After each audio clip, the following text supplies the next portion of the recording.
Belum mulai, mari saya ajak Bapak Ibu untuk kami satu sejenak untuk memohon pimpinan dari Tuhan Yesus.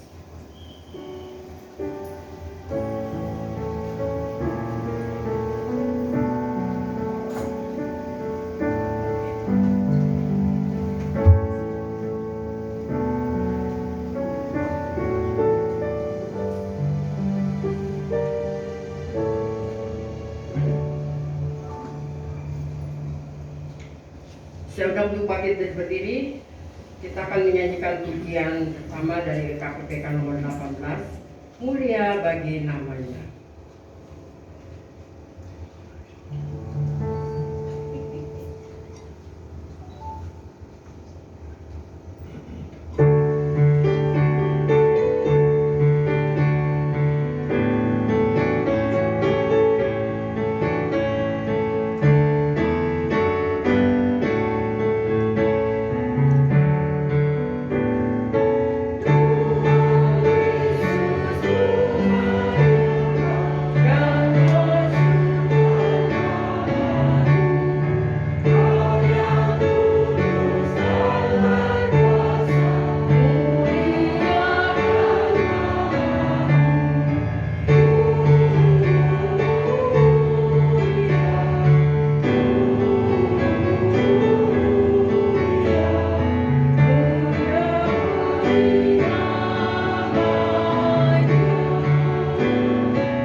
Pertolongan kita adalah dalam nama Tuhan yang menjadikan langit dan bumi dan yang tetap setia memelihara ciptaannya untuk selama-lamanya.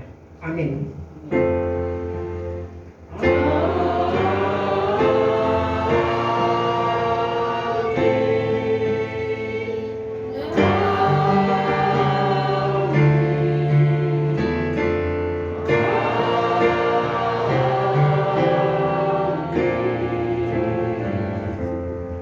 Kasih karunia dan damai sejahtera dari Allah Bapa kita dan dari Tuhan Yesus Kristus menyertai saudara sekalian. Tuhan besertamu. Ya, silakan duduk kembali. Nas yang mengawali pada kita pada pagi hari ini diambil dari kitab Filipi 2 ayat 5 sampai 8. Hendaklah kamu dalam hidupmu bersama menaruh pikiran dan perasaan yang terdapat juga dalam Yesus Kristus Yesus, yang walaupun dalam rupa Allah tidak menganggap kesetaraan dengan Allah itu sebagai milik yang harus dipertahankan, melainkan telah mengosongkan dirinya sendiri dan mengambil rupa seorang hamba dan menjadi sama dengan manusia. Dan dalam keadaan sebagai manusia, ia telah merendahkan dirinya dan taat sampai mati, bahkan sampai mati di kayu salib. Kita akan meresponi dengan pujian sebelum kita masuk ke doa pengakuan dosa. Oh Tuhanku, sucikan hatiku.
Bapak Ibu yang terkasih, kita akan masuk di doa pengakuan dosa.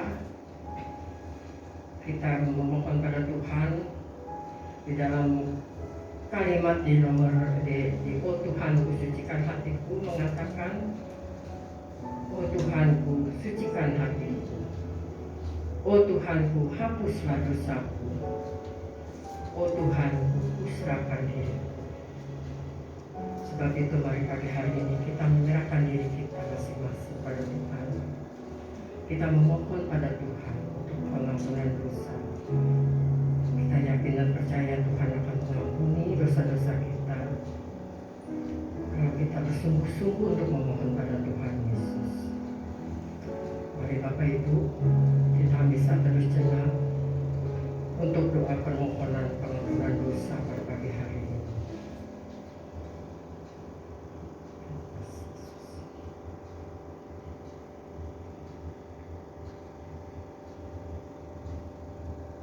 Tuhan Yesus yang di surga, pada saat pagi hari ini Kau melihat anak-anak-Mu, Kau melihat kami, melihat kami semuanya, hati kami semua, untuk kami boleh mengakui segala dosa-dosa kami. Ampuni ya Tuhan dosa-dosa kami.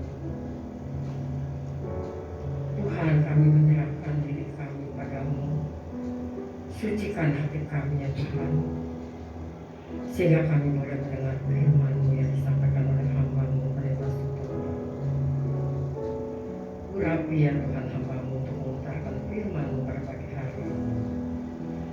Sekali lagi kami memohon belas kasihan-Mu untuk kami boleh terbebas dari dosa-dosa kami pada pagi hari ini ya Tuhan.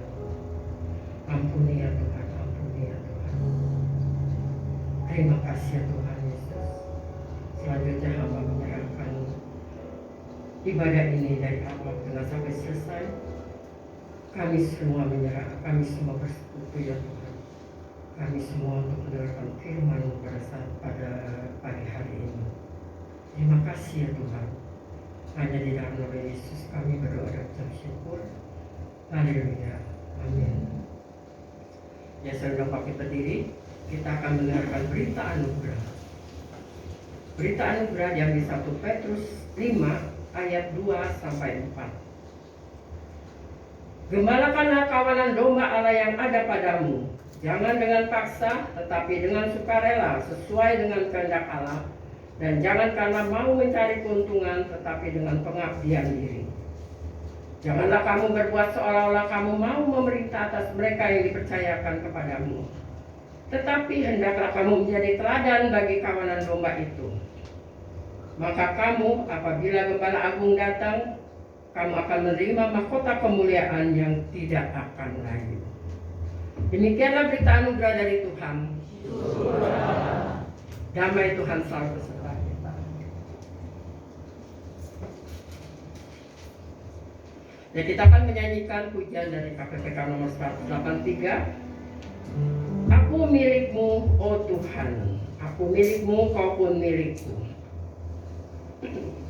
Dan setelah ini saya persilakan vokal grup Voice Cafe yang mengisi pujian pada pagi hari ini. Ku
voice persembahan pujian dari Voice Cafe. Setelah itu kita akan mendengarkan firman Tuhan yang pada hari ini disampaikan oleh Pendeta Sutotan.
Buat vokal grup Voice Cafe yang telah mempersembahkan pujiannya pada ibadah pagi ini.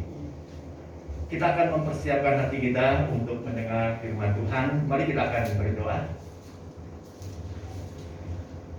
Kami bersyukur Bapa, kesempatan pagi ini kami dapatkan kembali dari Tuhan untuk kami bisa mendengar pemberitaan firman-Mu. Engkau berbicaralah melalui hamba-Mu yang akan menyampaikan firman ini. Jadikan dia menjadi alat di tangan-Mu.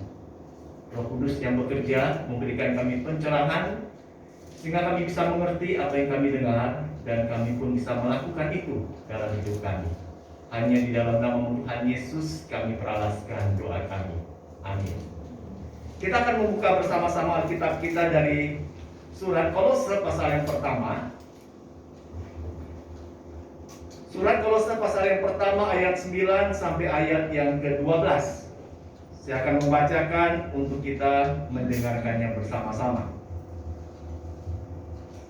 Kolose 1 ayat 9 sampai 12 berkata demikian. Sebab itu sejak waktu kami mendengarnya, kami tiada berhenti-henti berdoa untuk kamu. Kami meminta supaya kamu menerima segala hikmat dan pengertian yang benar untuk mengetahui kehendak Tuhan dengan sempurna, sehingga hidupmu layak di hadapannya, serta berkenan kepadanya dalam segala hal, dan kamu memberi buah dalam segala pekerjaan yang baik, dan bertumbuh dalam pengetahuan yang benar tentang Allah, dan dikuatkan dengan segala kekuatan oleh kuasa kemuliaannya, untuk menanggung segala sesuatu dengan tekun dan sabar, dan mengucap syukur dengan sukacita kepada Bapa yang melayakkan kamu untuk mendapat bagian dalam apa yang ditentukan untuk orang-orang kudus di dalam kerajaan terang. Demikianlah firman Tuhan yang berbahagia kita yang membaca, merenungkan dan melakukan firman itu dalam hidup kita. Hosiana.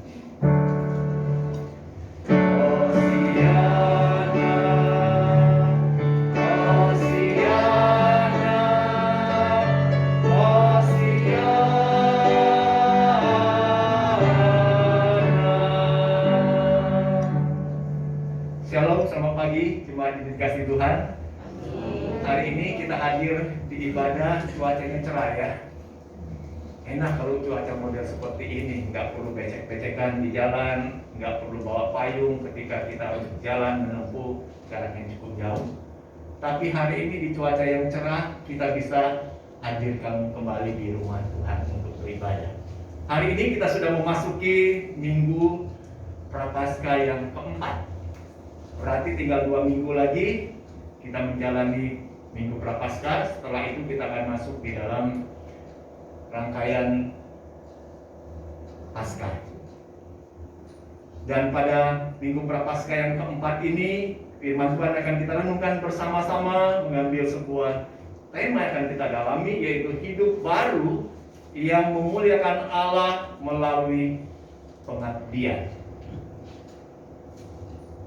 Ketika seseorang itu mengaku percaya, lalu dia menerima Tuhan Yesus Kristus sebagai juru selamatnya, dia dilahirkan baru.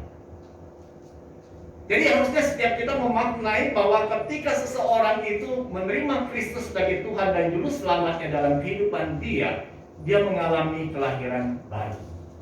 Dan ini dilambangkan melalui baptisan yang diterima oleh seseorang. Nanti kita tanggal 9 di momen Paskah, kita di tempat ini akan mengadakan sakramen baptisan kudus. Saya menganggap bahwa setiap kita yang hadir hari ini sebagian besar sudah menerima baptisan itu. Betul? Hanya beberapa orang saja yang belum dibaptis. Dan sudah berapa lama kita menerima baptisan itu? Mungkin ada yang sudah puluhan tahun dibaptis. Ada yang mungkin baru beberapa tahun dibaptis. Tetapi kita nggak mempersoalkan berapa lama dia sudah menerima baptisan itu. Tetapi apakah ketika dia menerima baptisan itu dia memaknai apa arti baptisan buat dirinya? Masih nggak kita memahami arti baptisan itu? Mau dia dibaptis dengan cara diselam ataupun dipercik, tetapi maknanya sama. Bahwa ketika seorang itu percaya kepada Yesus, manusia lamanya sudah mati, lalu dia dibangkitkan menjadi manusia baru yang hidup di dalam kehidupan yang baru. Itu makna baptisan. Dan setiap kali seseorang itu sudah percaya kepada Yesus, dia sudah tidak lagi hidup dalam kehidupan manusia lamanya yang berdosa, karena dia sudah mati. Manusia lamanya dia hidup dalam kehidupan yang baru sebagai ciptaan yang baru di dalam Kristus. Dan inilah uniknya di dalam kekristenan. Tetapi dalam kenyataannya seringkali kita menemukan justru orang-orang yang menganggap diri sudah percaya Yesus sudah dibaptis puluhan tahun, tapi dalam kenyataannya praktek hidupnya berkebalikan dari apa yang harusnya dia hidupi dalam hidup yang baru. Pernah nggak ketemu orang-orang model seperti ini? Pernah pasti. Sehingga orang akan heran, lihat loh, katanya dia sudah percaya Yesus, udah dibaptis, kok hidupnya model kayak gitu ya? Saya mau tanya kepada Bapak Ibu, siapa di sini yang belum pernah sama sekali lihat orang mati? Sudah pernah lihat orang mati? Pernah ya? Nah, kalau udah pernah, anak sekolah minggu udah pernah lihat ya? Belum pernah? Mikir belum pernah lihat? Pernah ya? Kalau sulit lihat orang mati, lihat anjing mati aja, kucing mati. Pernah lihat? Belum pernah lihat juga? Pernah lihat, oke. Misalnya Miki ini punya piaraan seekor kucing. Jadi kucing ini tiap hari dia paling doyan makan ikan. Apa-apa kasih ikan, wah dia senang banget tuh kasih makan ikan. Suatu kali kucingnya mati tuh, ketabrak sama motor. Nanti karena Miki sangat sayang pada kucing, dia bilang, "Cing, sayang banget kamu, Cing, mati sih. Aku sudah buatin gorengan ikan yang paling kamu sukai." Lalu dia bangunin, "Cing, makan ikan ini." Kucingnya mau makan nggak Miki? Hah? Nggak mau makan? Kenapa dia nggak mau makan? Udah mati. Mau dia suka sebagaimanapun juga makanan itu, karena dia sudah mati, dia nggak memberikan respon lagi. Itu kucing. Gimana kalau manusia? Ibu Sujan pernah datang ke rumah orang mati? Pernah ya? Misalnya yang meninggal itu orang yang paling kita sayangi. Kemudian Ibu Sujan ingat, temanku ini waktu pas dia masih hidup, dia paling suka makan bakmi singkawang. Wah, kalau lihat bakmi singkawang itu pokoknya ngilernya luar biasa. Jadi Ibu Sucian pikir gini, aku akan belikan bakmi singkawang kesukaannya. Aku akan melayat ke rumah duka. Lalu ketika aku datang di sana, aku akan panggil dia. Bangun, bangun. Aku bawain bakmi singkawang kesukaanmu. Orang yang mati bangun nggak makan bakmi? Enggak. Bener nggak bangun? Enggak. Kalau dia bangun? Kalau dia bilang, aduh sia-sia Ibu Sujan, baik banget kamu hari ini bawa saya bakmi singkawang. Kalau dia bangun lagi berarti dia mati kan? Enggak. Dia nggak mati. Dia cuma pura-pura mati. Nah, dalam kehidupan kita orang-orang Kristen seringkali model seperti ini. Kita ngakunya sudah percaya Yesus, saya hidup dalam kehidupan yang baru, tetapi hidup saya tetap hidup seperti manusia lama. Wah, bagi kita kalau kita ketemu dengan orang-orang model seperti ini, aneh bagi kita. Tetapi dalam keadaan seseorang yang sudah percaya kepada Yesus, kita anggap hal biasa. Pernah nggak ketemu model orang-orang model seperti ini? Sering kita ketemu lihat. Ketika ditanya, kamu sudah jadi seorang Kristen berapa lama sih? Wah, udah lama banget. Sampai lupa saya tahun berapa saya sudah dibaptis dari seorang Kristen. Tapi kita lihat dalam kehidupan dia, hidup yang kacau. Bocor mulut, dia tetap bocor mulut. Seorang pencuri tetap pencuri. Seorang yang suka lakukan ini dan itu, yang merusak tetap dia lakukan itu. Sehingga orang bertanya, kok kamu katanya sudah Kristen, sudah lahir baru, tapi kenapa hidupmu tetap seperti itu? Dan seringkali banyak orang-orang model seperti inilah yang menjadi batu sandungan buat orang percaya kepada Kristus. Kita beberapa waktu terakhir ini dikagetkan dengan berbagai macam kasus-kasus tindak kriminal. Kenal sama PC? Tahu PC? Tahu ya? Siapa itu PC? Iya, istrinya dari Sambo, Ferdi Sambo. Dia Kristen bukan dia? Kristen dia. Ya, ada fotonya saya lihat. Wah, dulu waktu dia masih jadi orang biasa, dia foto di gereja sama dengan istrinya dan dengan anak-anaknya. Luar biasa. Tapi apa yang dilakukan sekarang? Betul. Dia sudah dijatuhi hukuman, betul? Hukuman mati. Beberapa hari sesudah itu kita dengar juga Mario. Tahu si Mario siapa?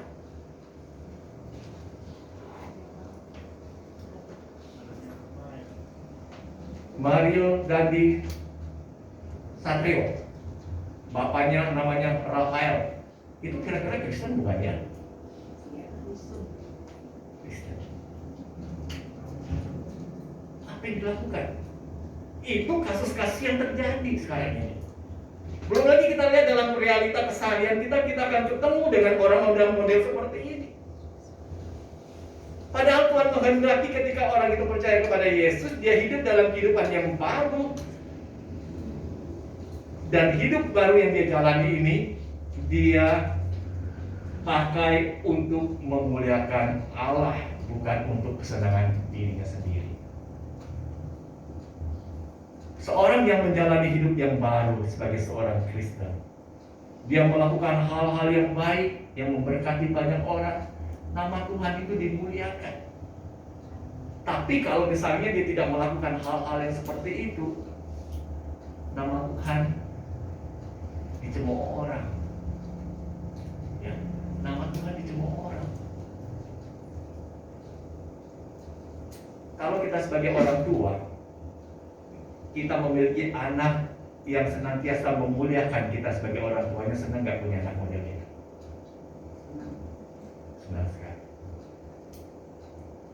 Bapak Ibu, pernah nggak kalau misalnya pas pembagian rapor di sekolah, kan orang tua biasa dipanggil ya, ikut dalam acara pembagian rapor itu, kemudian mulai diumumkan siapa-siapa saja anak-anak yang mendapatkan ranking peringkat yang terbaik di sekolah ini. Saya tiap kali kalau bagi rapor, apalagi khususnya di wisuda ya, untuk acara wisuda anak kelas 6, kelas 3 SMP, 3 SMA, lalu diumumkan anak-anak berprestasi, dipajang tuh fotonya. Biasanya kalau anak itu dipajang, suka ditanya nggak oleh yang teman-teman yang lain itu bapaknya siapa sih? Mamanya siapa sih? Suka nggak ditanya? Suka. Jadi orang tua bangga nggak kita? Bangganya luar biasa. Bangga. Jadi kita aja sebagai manusia, kita sangat senang bersuka cita ketika anak-anak kita bisa membawa keharuman buat kita sebagai orang tua. Apalagi kalau kita bicara tentang Bapa kita di surga. Dia sangat senang sekali ketika melihat anak-anaknya dalam hidup yang baru itu, anak-anak yang bisa memuliakan nama Tuhan. Cara kita memuliakan nama Tuhan bukan hanya lewat kata-kata rohani yang sering kita ucapkan, Apa artinya sih sebetulnya kalau kita cuma sekedar ngucapin kata-kata rohani, ketemu orang sedikit, halo, shalom, haleluya, ngomong apa-apa sedikit, puji Tuhan. Bukan nyolong dia, ya, suka jelekin orang. Kira-kira nama Tuhan dipermuliakan kalau seperti ini? Enggak. Tuhan gak butuh orang-orang yang hanya mulutnya yang manis dan rohani. Yang Tuhan inginkan dan butuhkan adalah sebuah kehidupan anak-anak Tuhan yang menampakkan perubahan hidup itu melalui sebuah tindakan dan juga perbuatan yang dapat dirasakan oleh sesama. Nah, hari ini kita akan belajar dari nas yang dibacakan, beberapa nas tadi, baik dalam nas pembimbing ataupun berita anugerah. Kita lihat bagaimana cara hidup orang Kristen yang memuliakan Allah itu. Hal yang pertama kita lihat di dalam pembacaan Filipi pasal yang kedua ayat 5 sampai 8. Seorang itu memuliakan akan nama Tuhan kalau dia menaruh pikiran dan perasaan yang terdapat juga dalam Yesus Kristus. Perasaan seperti apa, pikiran seperti apakah yang nampak pada diri Yesus? Ada dua hal mendasar disebutkan dalam Filipi pasal 2 ini. Yang pertama itu dalam hal kerendahan hati. Yesus, dia Allah, tapi dia telah merendahkan dirinya, mengosongkan dirinya, mengambil rupa seorang hamba. Mudah nggak sih kalau dari posisi yang tinggi merendahkan diri menjadi posisi yang rendah? Mudah nggak? Susah. Nggak gampang. Kalau dari yang rendah ke tinggi gampang nggak? Dari rendah nih jadi tinggi. Oh, sekarang ini banyak yang model-model seperti itu. Orang istilah sekarang ini cukup terkenal itu namanya flexing.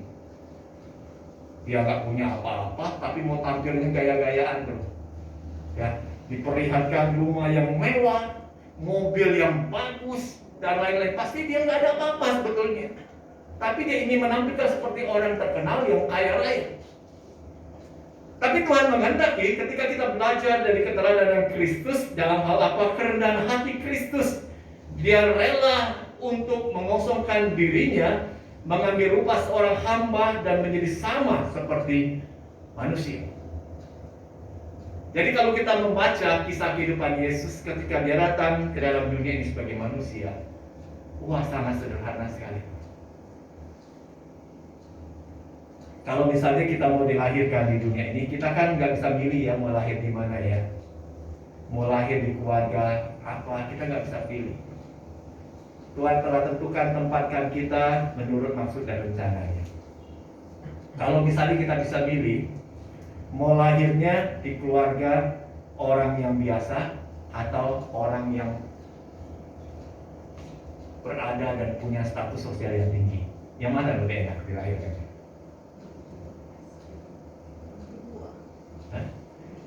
Yang kedua kita pasti mau, ya. Siapa di sini yang kalau misalnya suruh milih, mau lahirnya di Serpong atau lahirnya di Beijing sana? Mau lahir di mana? Enak di sana, betul. Ya, apalagi kalau misalnya kita dilahirkan di tempat-tempat yang terpelosok, waduh, siapa yang mau lahir di sana? Tapi kita nggak bisa milih. Nah, kita bisa bayangkan ketika Yesus datang ke dalam dunia ini, dia dilahirkan, ditempatkan di keluarga anak seorang tukang kayu. Keluarga Yusuf itu anak seorang tukang kayu. Kerjaan Yusuf itu seorang tukang kayu. Ketika dia dilahirkan pun bukannya dilahirkan di istana yang megah. Penginapan aja tidak ada tempat bagi dia untuk dilahirkan di sana. Gak ada. Terus ketika dia mati pun, matinya sangat terhina. Nanti kita di dalam masa-masa prapaskah, kemudian nanti kita akan memperingati Jumat Agung dan Paskah. Kita boleh belajar bagaimana Kristus telah mengosongkan dirinya, merendahkan dirinya. Dia bahkan saat kematian pun mati dengan cara yang sangat terhina. Dia mati tersalib. Orang suka katakan gini, oke, kalau saya hidup di dunia miskin gak apa-apa dah. Mau hidup pas-pasan gak apa-apa, tapi kalau mati jangan dong. Mati berikanlah perlakuan yang terhormat sedikit buat saya. Tapi Kristus dari sejak dia lahir, dia berkarya, bahkan dia mati pun diperlakukan dengan sangat hina. Tapi Yesus rela lakukan itu. Dia merendahkan dirinya sedemikian rupa, bahkan dikatakan hal yang kedua itu dia taat pada kehendak Bapa di surga. Dia taat, bahkan taatnya sampai mati. Siapa sih di sini sih sebetulnya mau kalau bisa dikasih tahu, kamu nanti matinya akan mengalami penderitaan ini dan itu. Kita kadang-kadang akan menghindar supaya itu nggak terjadi dengan kita. Kristus kira-kira tahu nggak sih bahwa dia pada akhirnya akan mati tersalib? Dia harus mengalami penderitaan itu, dia sudah tahu. Bisa nggak Yesus melarikan diri sebetulnya, melepaskan diri dari segala kesisaan dan kehinaan itu? Bisa. Dia punya kuasa. Tapi dia nggak mau menggunakan kuasa itu untuk menonjolkan diri. Dia mau taat kepada Bapa. Bapa telah berencana bahwa melalui kematian Kristuslah dia bisa mengampuni dosa manusia. Nah, kalau kita mau belajar dari kehidupan Kristus ini, hidup yang memuliakan Allah bukanlah hidup dengan cara hidup yang hedon. Istilah keren sekarang ini hedon, ya. Hedon itu artinya apa sih? Gaya hidup yang mau bermewah-mewah. Gaya hidup yang mau pamer dengan segala keberhasilan dan segala yang dia punya. Dengan kasusnya Mario, kita boleh belajar, lihat ya. Ketika Tuhan itu memberikan kita berkat kekayaan, itu bukan untuk kita pamerkan kepada orang-orang lain sehingga orang lain melihat kita, waduh, luar biasa dia kaya, dia banyak harta, dia memamerkan, lalu dengan tujuan untuk apa? Dia mengalami kondisi disanjung-sanjung orang. Tuhan memberkati kita bukan untuk harta itu kita pamerkan. Biarlah kita tetap hidup di dalam kesederhanaan. Kalau kita lihat orang-orang yang luar biasa memiliki kekayaan, konglomerat besar, gaya hidupnya itu luar biasa sederhana.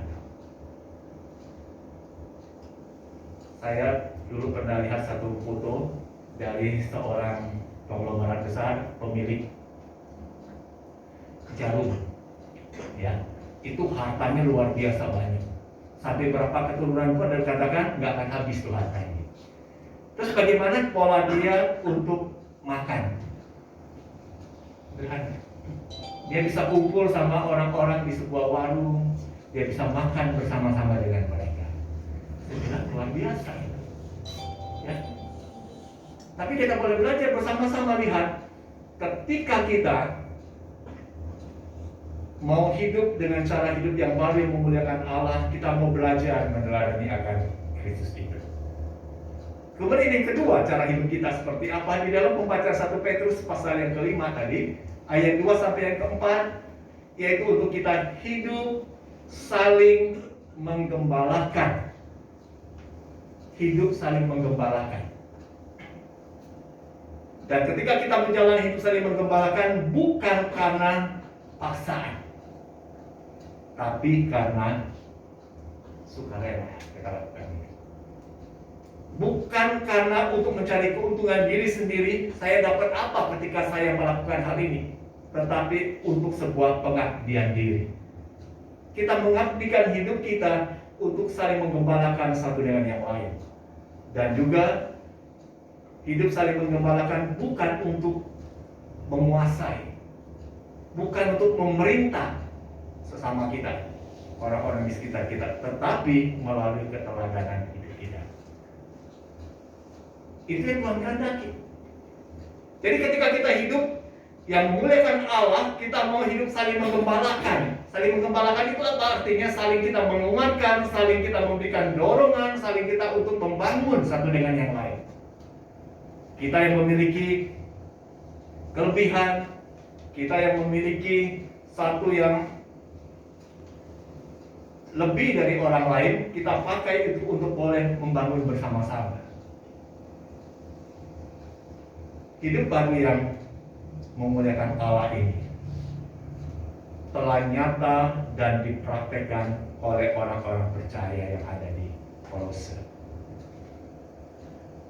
Jadi orang-orang percaya yang ada di Kolose, ketika mereka mendengar firman Allah itu, mereka percaya pada Kristus, menerima Kristus sebagai Tuhan Juru Selamat mereka. Hidup mereka diubah oleh Tuhan. Mereka hidup dalam kehidupan yang baru yang memuliakan akan nama Tuhan. Sehingga orang-orang di sekitar mereka lihat, loh kok beda banget ya orang-orang ini. Nah ketika hal itu terjadi, Rasul Paulus dia mendengar apa yang terjadi pada orang-orang percaya di Kolose. Ketika Paulus mendengar apa yang dihidupi oleh orang-orang percaya di Kolose, lalu dia dikatakan memanjatkan doanya buat orang-orang percaya di Kolose. Nah apa yang Paulus doakan kita boleh belajar mulai dari surat Kolose pasal yang pertama ini, ayat 9 sampai ayat yang ke-12 tadi, yang tadi saya sudah bacakan. Coba kita lihat sama-sama. Mulai dari ayat yang ke-9. Sebab itu sejak waktu kami mendengarnya. Mendengar apa Paulus ini? Mendengar cara hidup orang-orang percaya di Kolose. Di ayat-ayat di atasnya, bagaimana kehidupan mereka menghidupi kasih itu. Apa yang Tuhan perintahkan mereka hidupi dalam kehidupan yang nyata, dalam mereka berinteraksi satu dengan yang lain. Sehingga waktu Paulus mendengar itu, dikatakan kami tiada berhenti-henti berdoa untuk kamu. Tiada berhenti berdoa untuk orang-orang percaya di Kolose. Nah, apa saja didoakan oleh Paulus untuk mereka? Ada 3 hal yang didoakan oleh Paulus untuk orang-orang percaya ini. Yang pertama itu, Paulus berdoa agar mereka mengerti kehendak Allah untuk hidup yang berkenan pada Tuhan melalui perbuatan yang baik dan semakin mengenal siapa Tuhan itu. Saya menekankan di dalam kelas katekisasi untuk yang akan dibaptis. Ketika kita menerima baptisan itu, hendaknya tidak berhenti dalam hal kita belajar akan firman Tuhan, akan siapa Tuhan yang kita percaya. Tapi kita mau terus belajar sehingga kita semakin mengenal siapa Tuhan yang kita percaya dalam Yesus Kristus. Kita terus bertumbuh. Jangan pernah kita merasa cukup. Ya. Jadi jangan pernah kita merasa sudah cukup saya kenal Tuhan itu. Enggak. Seumur hidup kita terus belajar, mendalami melalui firman Tuhan. Semakin hari kita semakin kenal siapa Yesus itu. Siapa Bapa di surga itu. Semakin kita kenal Dia, semakin kita hidup berpengharapan kepada Dia. Ibu Sucen kenal sama Ibu Pola nggak? Kenalnya sampai mana? Sangat kenal. Sangat kenal, betul. Kenalnya sampai sejauh mana sih? Ibu Pola senangnya makan apa Ibu Sucen? Ibu Pola senangnya makan. Senang makan apa? Nah, kan berarti belum kenal itu. Belum semakin mengenal. Soal makan kesukaannya dia belum tahu. Benar kan? Tahun. Tadi lapang megang. Belum kan? Betul. Terus lagi misalnya, Ibu Pola senangnya tidur pakai bantal warna apa? Nggak tahu. Mungkin kita cuma hanya sekedar namanya Ibu Pola. Lahirnya kapan?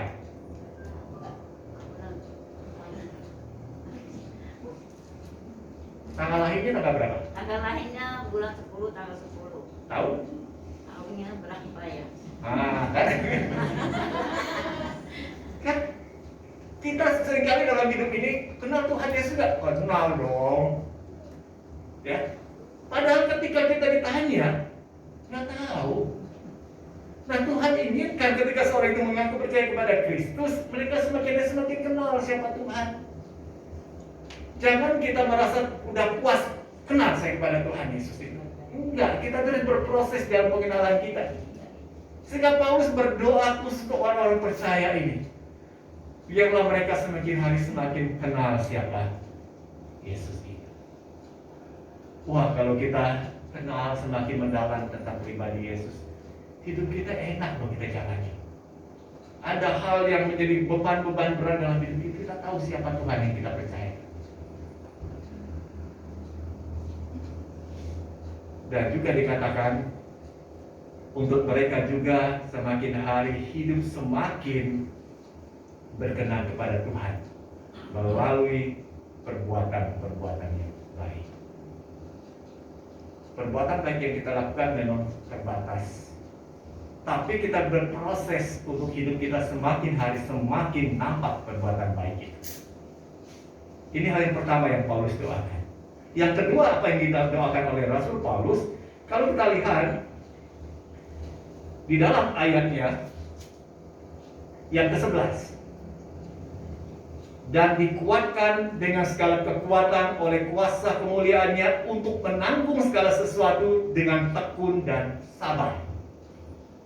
Berarti ketika kita mau hidup memuliakan akan Allah, hidupnya gampang nggak untuk kita lakukan itu? Gak gampang. Akan mengalami yang namanya tantangan dan juga pergumulan di sana. Akan mengalami hambatan di sana. Kalau kita mengalami hambatan, yang biasanya kita lakukan apa? Kita mau hidup memuliakan akan Allah melalui perbuatan-perbuatan baik yang kita lakukan. Terus ada hambatan, biasanya kita lakukan apa? Kita mundur, nggak mau lagi lakukan itu. Karena dalam pikiran kita, ngapain saya lakukan perbuatan baik untuk dia model seperti itu? Ya, orang yang nggak patut saya lakukan tindakan ini. Kita akhirnya berbalik, tidak mau lagi lakukan itu. Tapi Paulus dalam doanya dia doakan supaya orang-orang Kolose ini dikuatkan dan sanggup untuk menanggung segala sesuatu dengan tekun dan sabar. Jangan kita berpikir bahwa ketika kita melakukan perbuatan-perbuatan untuk memuliakan Allah, semuanya akan bisa diterima orang dengan baik. Enggak selalu. Bisa jadi kita disalah mengerti, bisa jadi kita difitnah orang, bisa jadi kita dilecehkan orang. Tapi bukan berarti ketika kita mengalami semuanya itu, lalu kita nggak lakukan lagi tindakan dan perbuatan baik itu. Enggak. Kita justru berdoa, Tuhan kuatkan aku untuk aku bisa terus melakukan hal yang baik ini. Kalau kita belajar dalam hidup orang-orang Kristen di awal kekristenan itu berdiri, luar biasa. Meskipun mereka dianiaya, ditekan, hidupnya terus dikejar-kejar untuk dibinasakan, tapi orang Kristen itu tetap melakukan hal-hal yang baik, sehingga membuat orang-orang di sekitarnya mereka melihat, wah, beda sekali nih orang-orang Kristen ini. Kehidupan mereka sudah diubah oleh Tuhan. Karena di salah satu misalnya ketika orang-orang Kristen dijatuhi hukuman mati dengan cara dibakar hidup-hidup jadi obor hidup, apa yang dilakukan oleh orang-orang Kristen dalam kondisi seperti ini? Mereka masih bisa tetap memuji nama Tuhan. Hebat ya. Ini sejarah gereja sudah membuktikan di mana orang-orang Kristen itu menjalani hidupnya sebagai manusia baru. Dan yang ketiga yang Paulus doakan di ayat yang ke-12 ini, dan mengucap syukur dengan sukacita kepada Bapa yang melayakkan kamu untuk mendapat bagian dalam apa yang ditentukan untuk orang-orang kudus di dalam kerajaan terang. Hidup baru yang memuliakan Allah adalah hidup yang penuh dengan ucapan syukur kepada Tuhan. Dan Paulus berdoa, biarlah orang-orang percaya di Kolose ini hidup mereka penuh dengan ucapan syukur kepada Allah atas segala hal yang mereka telah alami. Jangan kita menganggap bahwa mengucap syukur dalam hidup itu hal yang sepele. Ini hal yang sangat luar biasa berdampak buat setiap orang-orang percaya Kristus. Kalau kita berjumpa dengan teman-teman kita, lalu keluar dari mulut kita ucapan syukur kepada Tuhan, orang yang kita ajak bicara itu senang gak sih? Senang gak kira-kira? Sebaliknya kalau kita setiap kali ketemu sama orang ada sumut-sumut dan keluh kesah terus, orang senang gak ketemu sama kita? Ngobrol dengan kita? Enggak senang tuh. Ya, enggak senang. Tapi ketika seorang itu bisa mengucap syukur untuk segala hal yang dia alami, orang akan senang, orang akan dibangunkan hidup mereka melalui setiap hal yang kita ucapkan itu. Nah, jadi hari ini biarlah kita boleh belajar. Dan ini juga menjadi doa saya untuk jemaat-jemaat di GKI Agape Pos Pilar Mati Emas. Bagaimana dalam keseharian hidup kita sebagai orang-orang yang telah dilahirkan baru dalam Kristus dapat juga terwujud seperti pada kehidupan orang percaya di Kolose ini. Menyatakan kasih itu dengan nyata, menghidupi kasih itu, sehingga kita boleh menjadi keluarga Allah yang hidup rukun. Kalau kita hidup di dalam kerukunan sebagai keluarga Allah, itu berkat itu akan dicurahkan oleh Tuhan. Sebaliknya kalau kita hidup bukan dalam kerukunan, hidup dalam benturan demi benturan, berkat itu terhalang. Ya, jadi hari ini biarlah kita boleh belajar kembali, melihat kembali ke dalam diri kita masing-masing. Sudah berapa lamakah kita mengaku sebagai orang yang sudah percaya kepada Yesus? Kita sudah dilahirkan baru dalam Yesus. Hiduplah dalam kehidupan yang baru ini. Hidup baru yang kita jalani, hidup yang tidak lagi dalam kehidupan yang berdosa seperti manusia lama yang berpercaya. Sudah cukup sebetulnya ya ketika kita lihat kasus-kasus yang terjadi yang melibatkan orang-orang Kristen di dalamnya. Jangan lagi terulang, apalagi kita melanjutkan itu. Amin. Terima Tuhan, kita mau mengambil waktu untuk menunjukkan hati kita masing-masing.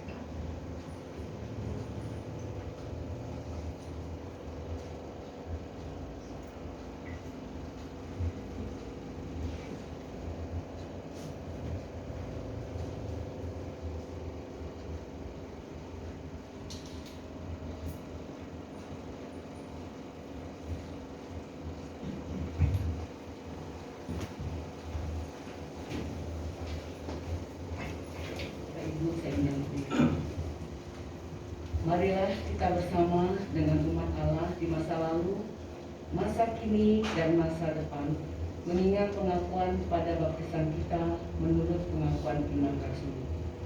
Aku percaya pada Allah, Bapa yang Maha Kuasa, Khalik langit dan bumi, dan kepada Yesus Kristus, Anak yang tunggal Tuhan kita, yang dikandung daripada Roh Kudus, lahir dari anak darah Maria, yang menderita sengsara di bawah pemerintahan Pontius Pilatus, disalibkan, mati dan dikuburkan, turun ke dalam kerajaan maut, pada hari yang ketiga bangkit pula dari antara orang mati, naik ke surga, duduk di sebelah kanan Allah, Bapa yang Maha Kuasa, dan dari sana ia akan datang untuk menghakimi orang yang hidup dan yang mati.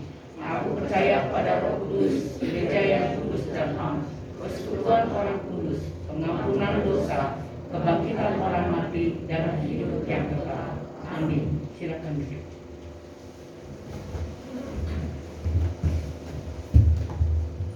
Kita akan masuk dalam beberapa pokok doa syafaat. Tuhan, kami bersyukur untuk firman-Mu yang telah kami dengarkan pemberitaannya pada pagi hari ini.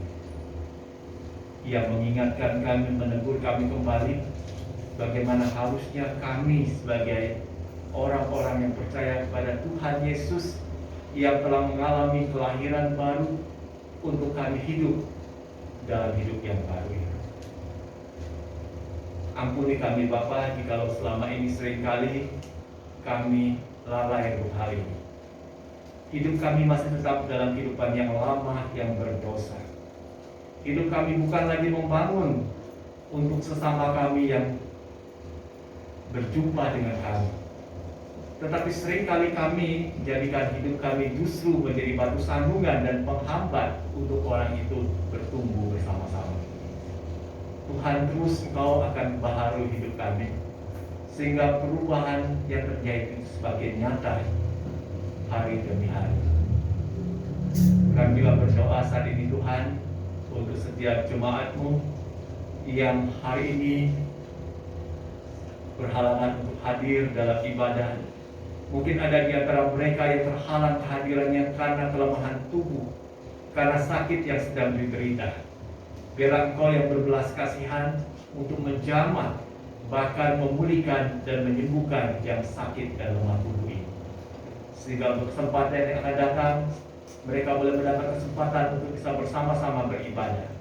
Yang sedang bergumul untuk kehidupan dalam hidup berkeluarga, Tuhan yang kiranya juga menolong ketika dalam interaksi satu dengan yang lain itu mengalami masalah, timbul konflik yang semakin membuat jarak yang jauh. Biarlah Tuhan yang beranugerah untuk memulihkan hubungan itu. Juga yang sedang bergumul dalam kehidupan ekonomi, usaha dan pekerjaan, bahkan yang sedang mencari pekerjaan, Engkau kiranya juga Allah yang akan memberikan pertolongan, sehingga apa menjadi kebutuhan umat-Mu untuk penghidupan mereka boleh dapat terpenuhi. Kami juga berdoa untuk persiapan kami ketika kami akan memperingati kembali hari kematian Kristus di momen Jumat Agung, dan juga ketika kami akan merayakan kebangkitan Kristus di momen Paskah. Biarlah kami sebagai umat-Mu boleh mempersiapkan diri kami, memaknai kembali akan pengorbanan Kristus itu. Dan juga kami doakan untuk beberapa jemaat yang akan menerima sakramen baptisan kudus, yang akan sidi dan juga yang akan atestasi masuk menjadi anggota dalam gereja-Mu di GKI Agape. Biarlah Tuhan juga akan teguhkan mereka, teguhkan iman percayanya, sehingga ketika mereka memberi diri menjadi baptis, mereka boleh bertumbuh dalam kehidupan yang baru ini. Mereka berbagian juga dalam pelayanan melalui gereja-Mu di tempat ini. Kami juga berdoa buat gereja induk kami, GKI Agape, yang sekarang ini dalam masa renovasi pembangunan gedung gereja. Tuhan kira juga akan menolong untuk pengerjaan dalam renovasi ini, untuk para tukang dan peralatan-peralatan yang akan digunakan. Engkau lindungi Bapa, jauhkan dari segala kecelakaan di sana. Dan juga kami berdoa untuk pendanaan bagi renovasi ini. Biarlah Tuhan juga kiranya juga yang akan mencukupkan apa menjadi kebutuhan dana untuk renovasi. Juga kami berdoa buat bangsa dan negara kami Indonesia. Dalam situasi kami akan mempersiapkan diri untuk melaksanakan pemilu di tahun 2024. Biarlah Tuhan yang kira juga akan menolong segala proses-proses yang sekarang ini sudah berlangsung, dan juga pelaksanaan daripada pemilu itu sendiri, sehingga kami boleh mendapatkan pemimpin yang terbaik bagi bangsa ini. Terima kasih Bapak. Kau juga dengar akan setiap doa pribadi kami masing-masing. Ketika kami menyampaikan itu, meskipun tidak terdengar, tetapi Tuhan tahu apa yang sedang kami kumpulkan. Ini doa kami Bapa, di dalam nama Tuhan Yesus kami akan menyempurnakan doa syafaat ini dengan doa yang telah Yesus ajarkan bagi kami. Bapa kami di surga, dikuduskanlah namamu, datanglah kerajaanmu, jadilah kehendak-mu di bumi seperti di surga. Berikanlah kami pada hari ini makanan kami secukupnya, dan ampunilah kami kesalahan kami, seperti kami juga mengampuni orang yang bersalah kepada kami. Dan jangan membawa kami ke dalam pencobaan, tetapi lepaskanlah kami daripada yang jahat. Karena Engkau punya kerajaan dan kuasa dan kemuliaan sampai selama-lamanya. Amin.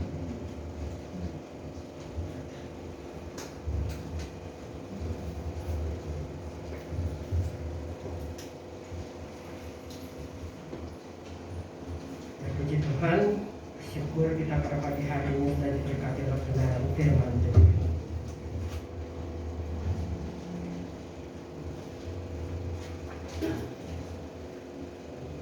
Ya, pada saat ini marilah kita memberikan persembahan yang terbaik bagi Tuhan dan yang sudah kita persiapkan. Persembahan ini dilandasi dengan firman Tuhan yang diambil dari kitab 2 Korintus 8 ayat 12. Sebab jika kamu rela untuk memberi, maka pemberianmu akan diterima. Kalau pemberian itu berdasarkan apa yang ada padamu, bukan berdasarkan apa yang tidak ada padamu. Kita menyanyikan pujian persembahan dari KPPK nomor 49. Ku bersyukur ia terus.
kami boleh semakin dikuatkan untuk hidup menjadi gambaran-gambaran Kristus.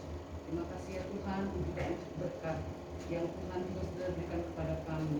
Biarlah Tuhan berkat ini ya Tuhan memberkati untuk kemajuan gereja, itu dipakai untuk gereja tempat ini. Biarlah Tuhan persembahan ini dapat dikelola dengan baik. Terima kasih ya Tuhan, kami menyerahkan segala doa-doa ini dalam nama Tuhan Yesus. Kami sudah berdoa dan mengucap syukur. Amin. Amin. Nah, kita akan mengakhiri ibadah kita dengan pujian dari KPPK nomor 291, Bunga Serupa Tuhan. Dan nanti kita akan terima doa berkat dari hambanya Pendeta Sultan.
Yang dikasih oleh Tuhan Yesus Kristus, arahkanlah hatimu kepada Tuhan. Kami arahkan kami kepada Tuhan.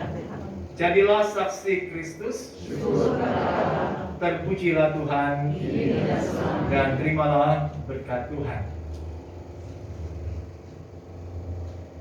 Tuhan memberkati engkau dan melindungi engkau. Tuhan menyinari engkau dengan wajah-Nya dan memberi engkau kasih karunia. Tuhan menghadapkan wajah-Nya kepadamu dan memberi engkau damai sejahtera. Amin.